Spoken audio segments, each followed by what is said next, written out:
Kaya pinaalam ko kanina sa teacher na pupunta talaga. Nag-conference kami half day, eh sabi ko, yung half day, ano ko sa paikot-ikot sa mga bata. Lalo na yung nag-absent. Ha? Kasi bukas may bisita kami. Okay, wag mag-absent bukas ha. Grade 5. Ikaw, grade 7. Ito, grade 1. Oh, can you imagine? 12 years old, grade 1. Dapat grade 6 na ito. Dala ng kahirapan, dala ng siyang masipag maghanap buhay. Gusto na niyang tumulong pero napakaaga naman yata.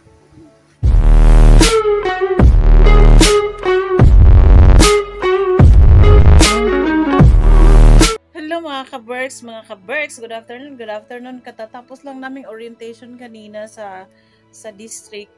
Mayroon pa tayong kalahating araw na pwede nating gamitin para mabisita natin yung bata na binisita natin dahil nag-absent, dahil nga gusto na tumulong maghanap buhay sa kanyang mga magulang. Kaya nag-ready ako ng madadala doon mga ka-Berks para naman masuportahan natin kahit kunti, no? Tatlong putos ito. Kasi tatlo ang bibigyan natin, yung dalawang matatanda doon at saka doon sa bata, yung napuntahan ko na kung bakit nag-absent. Bisitahin ko yung mga bata uli.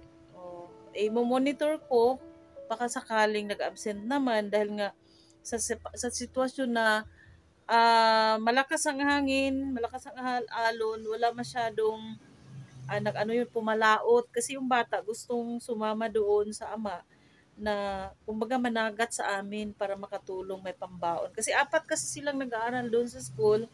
Siya yung nakakatanda.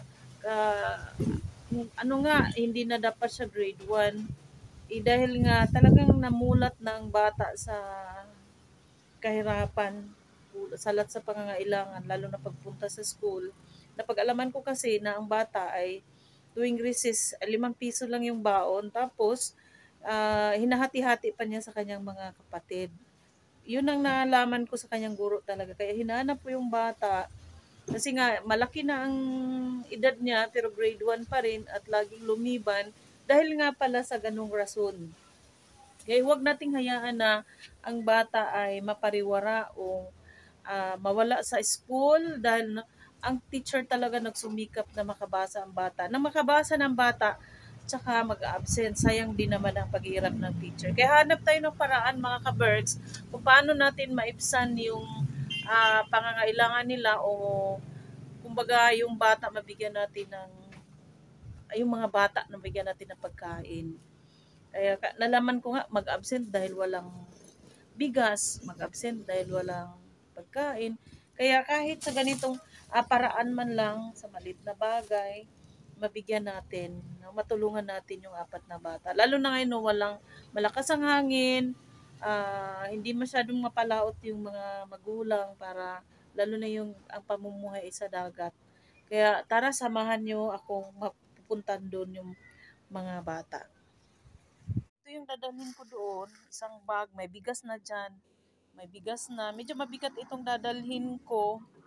Kaya kailangan may kasama ako para magdala nito. Of course, yung mga dilata pa. Bigas yung nasa ilalim. Tsaka may biscuit, may mga dilata, tsaka noodles. Para naman may pagkain yung mga bata.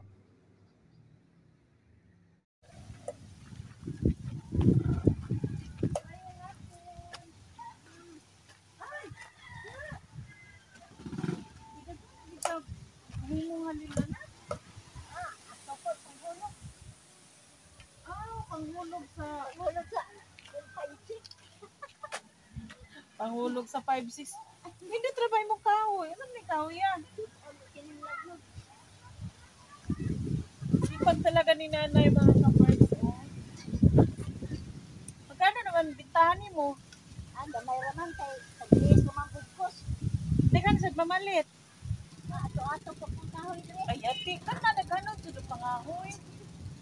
Ay, aron. Nagaghalin. Kadaghan makik mga kakahuyan, oh. At to sa 5-6 ay, adlaw-adlaw. Ano po din ang pautang dili? Magpautang? Mga linding. Kaya linding na kamotor. Mga ni, manukot. Oh, manukot na sila. Kanang 5 check huwat ba na igaton. O kanang nga nilang arawan style.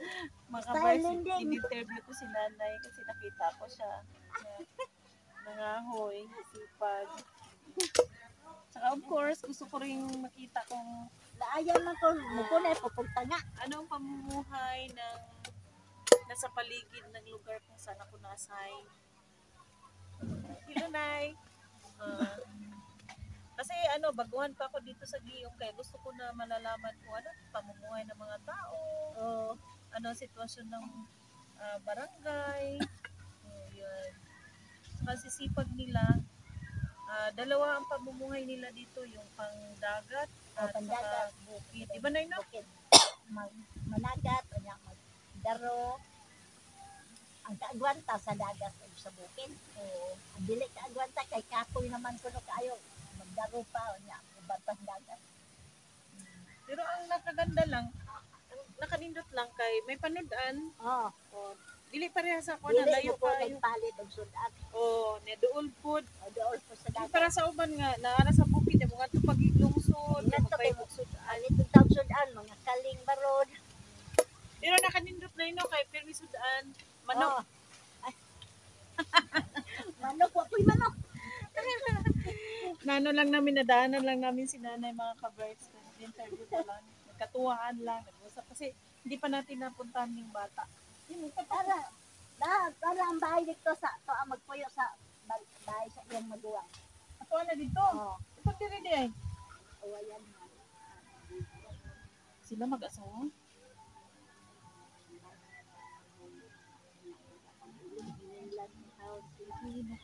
So dito na sila. Oh, to ana dito. So amo nga tuon ha. Oh, Sige na, thank you sa oras. Joke-joke lang to ato. Ito nga tuon. Sige na, thank you. unhan na ng baya oh. Bato. Nakablo ugong. Oo, sige. Salamat.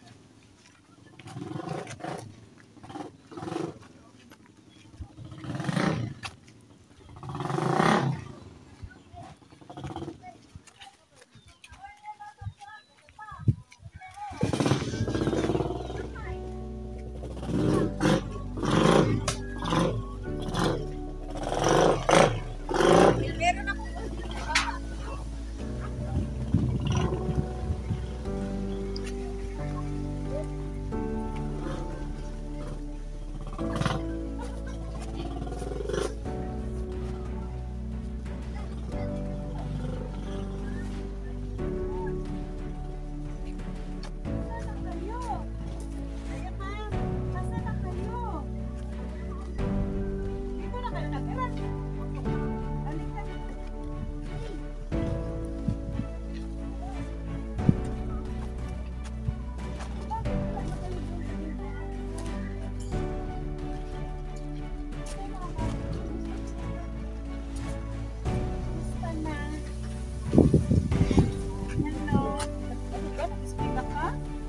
Wala?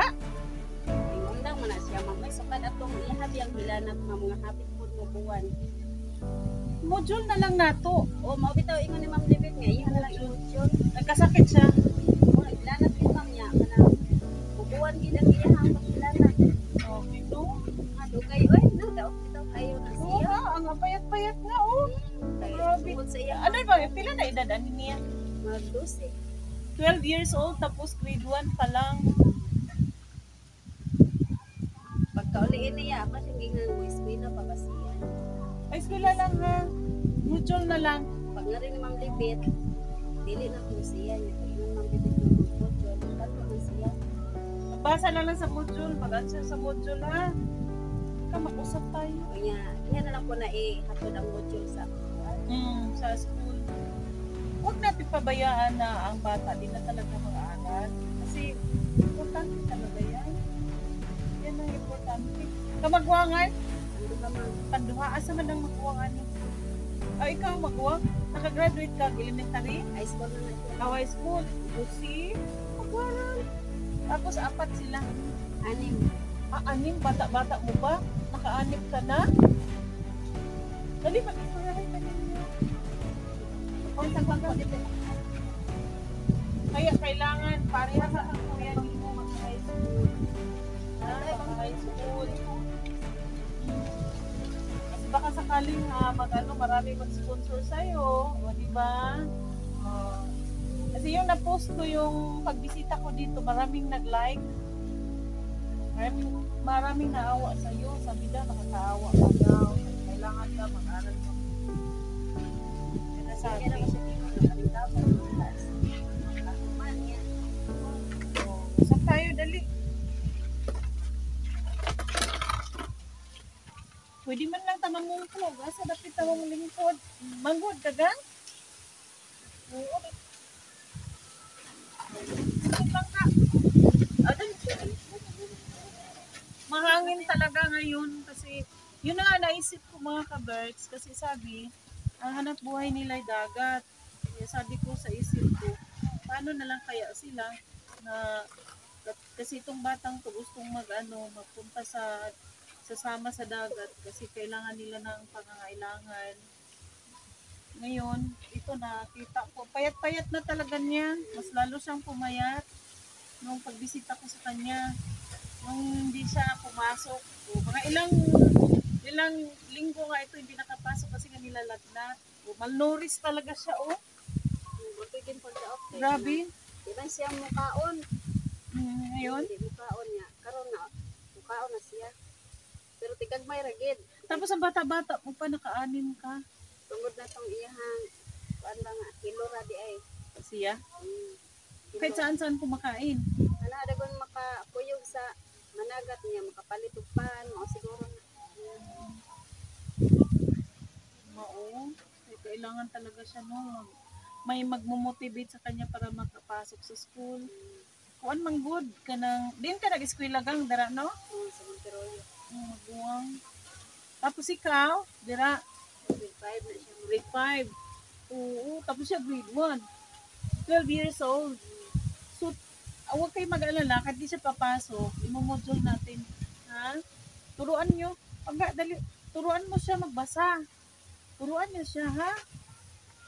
Tulungan ni kapatid niyo kasi isa lang ang mangyari. Mangyari hindi ito makapag-aral, tapos sayang. So, yun yung future niya. Mangyari makabarkada ng kung sino-sino. So, yun ang problema natin. Pag hindi pa siya nagkagustong pumasok sa school, i-module natin. Tapos bibisit tayo ng teacher. Ha? Yan ang tanging paraan para ang bata ma-monitor natin. Meron akong dala sa iyo. Ha? Para sa iyo yan, ha? Ika.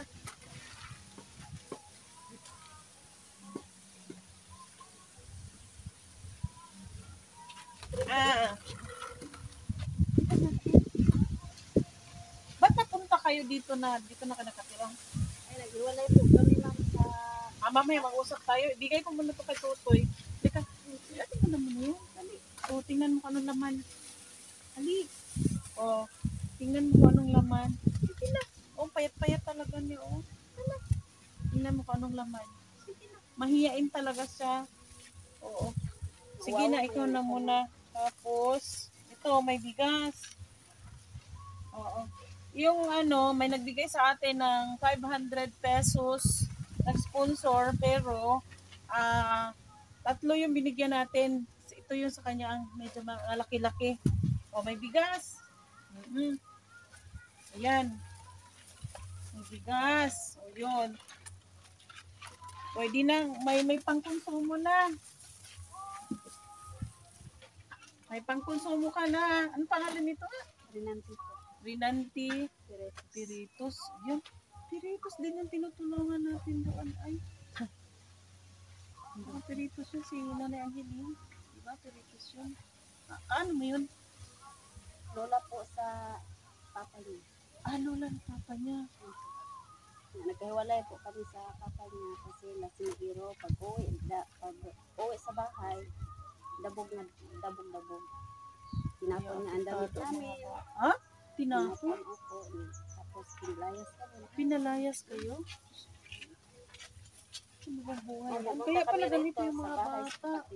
Dito kayo nakatira. Kayo 6? 7 ka. Asan yung kapatid mo? Nag-eskwela po ang isa. Hindi, yung may-ari ng bahay, yung kapatid mo. Yung to sa Maynila po. Kaya dito na lang kayo tumira. Siya, asan na? Nandyan sa bahay po namin. Siya lang mag-isa. Opo. Asawa mo. Araw-araw lasing. Kaya pala ganito yung sitwasyon nila. Kasi yung asawa pala niya, yun, lasinggiro. Tsaka naghiwalay, lumipat sila ng bahay dito sa kapatid niya. Buti na lang yung kapatid mo, wala dito. Wala dito. Nandyan sila sa Manila. Nandun sa Maynila, kaya kayo ang natira dito ngayon. Tapos yung asawa mo doon sa bahay niyo. O kaya yung mga, tutoy, halika toy. Halika kayo. Halika kayo. Papa. Halika kayo. Bilang pangalawang magulang ninyo sa school, ganyan sitwasyon ninyo. Halika lang. Sa itong sitwasyon ninyo na hindi maganda ang inyong sitwasyon sa pamilya, kasi yung tatay niyo lasinggero nga. Tapos ang babata pa ng mga magulang niyo. Magsikap kayo mag-aral ha. Ha? Huwag mag-absent. Huwag mag-absent. Baka sakaling sa vlog nating ito, may mga tumutulong, may mga magbibigay tulong para sa pagpapaaral ng mga batang ito. Kasi kawawa naman. Kasi yung problema ng mga magulang, talaga ang mga anak ang nagsasakripisyo. Kasi tingnan yung bata mo pa, naka-anim na kayo ng anak. Kailangan talaga ang gabay ng magulang sa mga bata. Pero paano kung ang mga magulang mismo, ang siyang problema, ang haligi ng tahanan sana ang siyang lakas ng pamilya, kaso nga yun pa ang problema. Kaya ano to ano pangalan mo? Christian Piritos. Ikaw, ano pangalan mo? Rislin ka, ano pangalan mo? Ano pangalan mo to? Rinanti, nakalimutan ko kaagad. Grade 1 pa lang po siya, 12 years old, nahinto. Saka asan pa yung ibang anak mo? Nag-aral, naglaro. Tsaka, huwag mag-absent. Alam nyo, kahit gaano man kahirap ng buhay, basta mag-aral lang. Ako din, ganyan din kinadaanan ko sa buhay. Kaya, na-touch talaga ako sa sitwasyon nila. Pero hindi ako nawala ng pag-asa. Nagsumikap ako mag-aral para makamit ko yung pangarap ko sa buhay. Hindi ako nawala ng pag-asa. Talagang pumasok ako sa paaralan. Ha? Ano to Ha? Lalo na ikaw, grade 1, 12 years old. So, tulungan mo mga anak mo ha. Sakali hindi kayo magkaintindihan ng asawa mo, iwas na lang kayo. Mabuti nang umiwas na. Magbibigyan naman ng pagkain na konsumo. Wala na?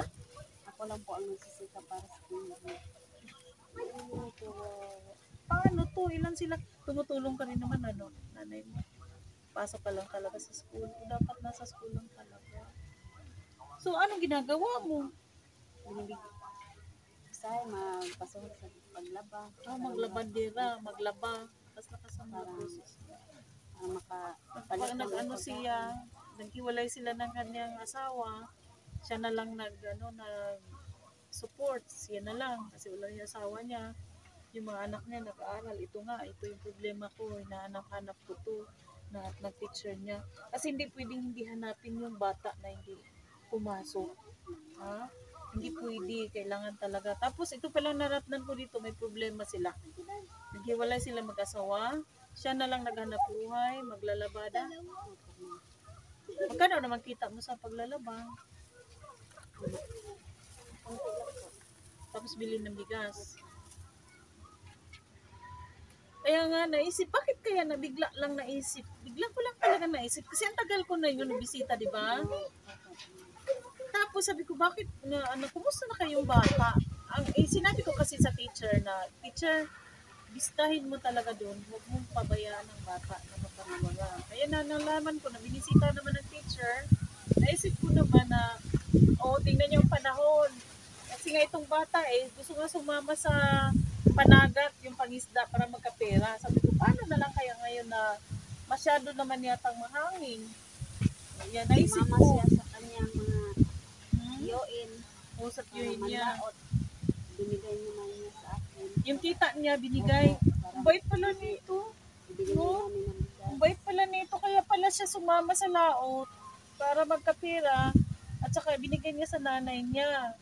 Pero, uy, Rinanti, hindi pa ito ang tamang panahon ha. Hindi pa ito ang tamang panahon na ikaw mismo ang maghanap buhay para sa iyong nanay, para sa iyong mga kapatid at sa pamilya. Kailangan mo pang mag-aral ha. Hayaan mo ha. Hayaan nyo. Tulungan nyo lang ako sa vlog ko. Ha? Mangyari may maawa at mag-sponsor sa inyong pang-araw-araw ha. Kasi yung mga matatanda na i-vlog ko, may nagbibigay na yon sa kanila. So, ayun, yung bigas, pagkain, ha? Hindi mawala ng pag-asa. Ha? Huwag mawala ng pag-asa. Rinanti, pumasok ha. Kayo ha, huwag huminto sa pag-aaral. Magsumikap. Kasi, darating ang panahon na kahit gaano man natin kahirap, pag nakapagtapos tayo ng pag-aaral, magiging mabuti at maayos yung pamumuhay natin. Ha? Tandaan nyo yan. Mga bata, bibisitahin ko kayo dito palagi, ha? Yung iba nga, kahit walang kinakain, basta makapasok lang. O ikaw din, magpakatatag ka. Tuloy mo lang yung papaaralin yung mga anak mo, ha? O ano, may bigas ba kayo dyan ngayon? Ma'am. Ang ulam nyo? Bumili kami kanina ng 2 kilo. 2 kilo sa 7. 6 yung anak mo, pag 7 ka. O ilang kainan yan? 2 kilo. 2 lang. Kaso lang, 4 na kilo lang tong dala namin, tsaka ulam. Di namin akalain na ganito yung sitwasyon na madatna namin sa kanila. Isang di magandang balita. Di magandang pakinggan na naghiwalay sila. Andito sila sa bahay ng kanyang kapatid. 2 kilo lang bigas yung nabili nila. Tsaka 7 silang kumakain. Ha? So, ganyan pa man sitwasyon, huwag kayong mawala ng pag-asa. Mag-aral lang talaga, ha? Mag-aral lang talaga, ang pag-aaral lang talaga ang siyang daan para maiahon tayo sa hirap. Ha? Tandaan nyo yan. Ako din ay mahirap din. Nairaos ko lang ang buhay dahil nagsumikap. Ikaw pakapatag ka. Baka sakaling magkaroon naman tayo ng grasya, madala naman kayo, ha? Basta mag-aral ka po, ha? Rinanti, daming naawa sa iyo. Kahapon ko palang ni-post, na-i-upload. Pero ang dami nang nakakita, maraming naawa. Kaya naawa din ako. Dalhin ko kaya doon ng ano. Baka sakaling may mag-sponsor. Diba? Yung mga classmates ko. Mag-aral ka, ha? Ang gwapo pa naman. Sabi nga, ang gwapo daw. Kaya nga kagwapuhan pag di makapag-aral. Ano? Kaya pinaalam ko kanina sa teacher na pupunta talaga. Nag-conference kami half day. Kaya sabi ko, yung half day, ano ko sa paikot-ikot sa mga bata. Lalo na yung nag-absent. Ha? Kasi bukas may bisita kami. Okay, huwag mag-absent bukas, ha? Grade 5. Ikaw, grade 7. Ito, grade 1. Can you imagine, 12 years old, grade 1, dapat grade 6 na ito. Dala ng kahirapan, dala ng siyang masipag maghanap buhay. Gusto na niyang tumulong, pero napakaaga naman yata. Hindi pa tama.